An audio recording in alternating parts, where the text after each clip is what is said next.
మీ business ఏదైనా మీ ఊర్లో promotion చేయాలంటే అది సుమన్ టీవీతోనే సాధ్యం. ఇప్పుడే సంప్రదించండి. ఈ రాష్ట్రంలో తెలుగుదేశం కూటమి అధికారంలోకి వచ్చినటువంటి జూన్ 4వ తారీఖుని వైఎస్ఆర్ కాంగ్రెస్ పార్టీ వెన్నుపోటు దినంగా ఈరోజు నిర్వహిస్తుంది. రాష్ట్ర వ్యాప్తంగా వెన్నుపోటు పేరు చెప్తేనే గుర్తొచ్చేటటువంటి వ్యక్తి ఎవరయ్యా అంటే ఈ రాష్ట్రంలోనే కాదు దేశంలోనే చంద్రబాబు నాయుడు గారు.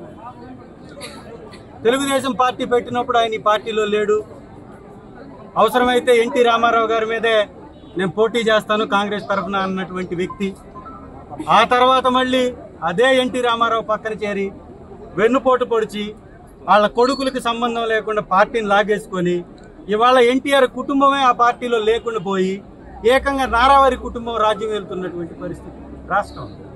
సరే, ఇది వారి వ్యక్తిగతం, వారి పార్టీ వ్యవహారం అని అనుకుంటే పర్వాలేదు. కానీ ఆ పార్టీని అడ్డం పెట్టుకొని ప్రజల్ని 40 సంవత్సరాల నుంచి ఏ విధంగా మోసం చేస్తూ వెన్నుపోటు పొడుస్తున్నాడు అనేదే అసలు విషయం.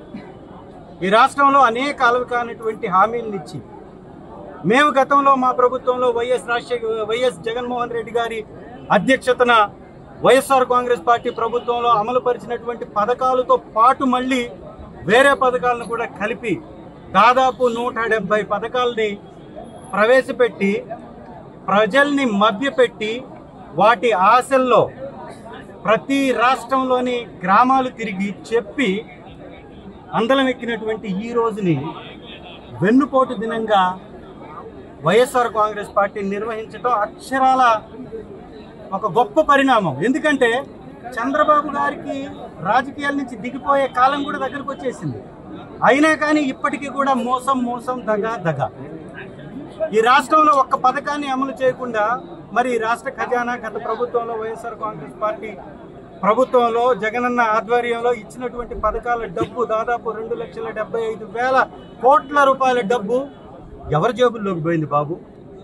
నేను అడుగుతున్నా. దాదాపుగా 60,000 కోట్ల రూపాయలు డీబీటీ నాన్ డీబీటీ పద్ధతి ద్వారా జగనన్న సంవత్సరానికి దాదాపుగా ఇచ్చాడు కదా.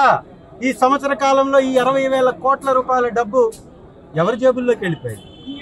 ఈ డబ్బంతా కూడా చంద్రబాబు గారి బినామీ గ్యాంగ్, బాబు గారి బి గ్యాంగ్కి దోచుకోవడానికి, ఇక్కడ తెలుగుదేశం నాయకులు దోచుకోవడానికి తప్ప ఇది ప్రజలకి చేరనే చేరల. ఈరోజు రాష్ట్రంలో ఉన్నటువంటి పరిస్థితి, ఈ రాష్ట్రం ఆధారపడి హాలిడే ప్రకటించింది. మిర్చి రైతులు దగా చేయబడ్డారు. 24,000 నుంచి ఇది 8,000 రూపాయలకి మిర్చి ధర పడిపోయింది. పత్తి రైతు దగా చేయబడ్డాడు. పత్తిని సగానికి కొనేటటువంటి పరిస్థితి లేదు. పొగాకు బేళ్లని ఇళ్లల్లో పెట్టుకొని ఆ పొగాకు వాసనల మధ్య కుటుంబాలను గడిపేటటువంటి పరిస్థితిని దాపురించేలాగా చేసినటువంటి ఈ బాబు లాస్ట్కి కోకో రైతులను కూడా రోడ్డును పడేశాడు. రాష్ట్రంలో ఉన్నటువంటి హార్టికల్చర్ని సర్వనాశనం చేశాడు. రాయలసీమలో హార్టికల్చర్ అభివృద్ధి చెందుతుందంటే హార్టికల్చర్లో ఎక్కడా కూడా ధరలు లేకుండా చేసినటువంటి పరిస్థితి. ఒక చిన్న ఎగ్జాంపుల్, నిమ్మ దాదాపు ఇదే కాలంలో కేజీ 100 రూపాయలు అమ్ముడైనటువంటి నిమ్మ ఈరోజు 20 రూపాయలు కేజీ అమ్ముతుంది. అంటే ఎక్కడికి దిగజారిపోయింది? ఈ రాష్ట్ర ఖజానాని దోచుకుంటూ అక్రమార్కులను పెట్టి అడ్డగోలుగా పండించినటువంటి పంటని దగాకోరులకు అప్పచెప్పి దళారుల చేతుల్లో పెట్టేసి ప్రజల్ని వమ్ము చేస్తూ వారి నమ్మకాన్ని మోసం చేస్తున్నటువంటి ఈ చంద్రబాబు గారు వెన్నుపోటు రాజకీయాన్ని ప్రజలకు తెలియచేయాలనేదే వైఎస్ఆర్ కాంగ్రెస్ పార్టీ యొక్క ధ్యేయం, లక్ష్యం. ఈరోజు దగా చేయబడుతుంది ఒక్క రైతు కాదు, ప్రతి ఉద్యోగి, ప్రతి విద్యార్థి, ప్రతి నిరుద్యోగి, ప్రతి మహిళ, ప్రతి వ్యవస్థ, వ్యాపారవేత్తలు, అంతెందుకు సినిమా మీద ఆధారపడి వచ్చినటువంటి ఈ తెలుగుదేశం పార్టీ హయాంలో సినిమా హాళ్ళు మూసివేస్తున్నారు. అంటే మూసివేసే పరిస్థితి వస్తుందంట.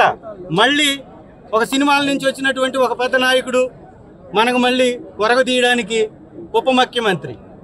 మరి సినిమా నుంచి వచ్చి సినిమా వాళ్ళని అర్థం చేసుకోలేనటువంటి ఈ వ్యక్తి ఈ రాష్ట్రానికి ఏమైనా చేయగలుగుతాడా? మరి ఇంకొక వ్యక్తి చంద్రబాబు నాయుడు గారి కుమారుడు. ఏందయ్యా ఇస్తున్న సమర్థత అంటే ఏమి చెప్పరు. మహానాడులో పెద్ద పెద్ద మాటలు చెప్పి ఆయన ద్వారా తీర్మానాలు, ఆయన ద్వారా శాసనాలు చేపిస్తారు. ఏందయ్యా ఈ శాసనాలు అంటే వాళ్ళు చెప్పిన 6 హామీలే.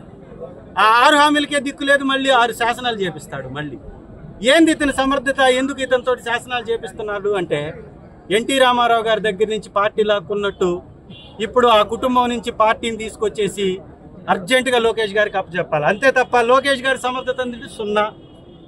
మొన్నే మనం చూసాం 10th క్లాస్ ఎగ్జాముల్లో కూడా పేపర్లు సరిగా దిద్దించలేనటువంటి ఈ ప్రభుత్వం, 10th క్లాస్ పేపర్ని దిద్దలేనటువంటి ఈ అసమర్థులు ప్రభుత్వాన్ని పరిపాలించగలుగుతారా? ఈ అసమర్థులు పార్టీని నడిపించగలుగుతారా? ఈ అసమర్థులు ప్రజలకు ఏమన్నా మంచి చేయగలుగుతారా? ఏమీ లేనే లేదు. ఏమన్నంటే చూపించి భయపెట్టేటటువంటి ప్రయత్నం చేస్తాడు. ఎవడు భయపడతాడు? నీకు కేసులకు భయపడేది ఉంటే ఈ రాష్ట్రంలో సంవత్సరం నుంచి దాదాపు 700 పైచీలకు మర్డర్లు జరిగిన, హత్యాయత్నాలు జరిగిన, 300 పైచీలకు మర్డర్స్ జరిగిన, వేల సంఖ్యలో కేసులు పెట్టిన ఎక్కడన్నా వైఎస్ఆర్సీపీ నాయకులు వెనకడికి వేస్తున్నారా? దళితుల్ని మోసం, దళితుల్ని దరగా చేసి సుధాకర్ అనేటటువంటి ఒక డాక్టర్ గారు తన మతి స్థిమితం కోల్పోయి రోడ్డు మీద అప్పటి ముఖ్యమంత్రి గారిని చెప్పలేనటువంటి భాషతో దూషిస్తూ తన మానసిక రుగ్మతతోటి హార్ట్ అటాక్ తోటి చనిపోతే దాన్ని వైఎస్ఆర్సీపీ మీద రుద్ది, దళితుల మీద రుద్ది, దళితుల్ని రెచ్చగొట్టి ఓట్లు అడిగినటువంటి ఈ చంద్రబాబు నాయుడు గారు ఈరోజు ఏం చేశాడు?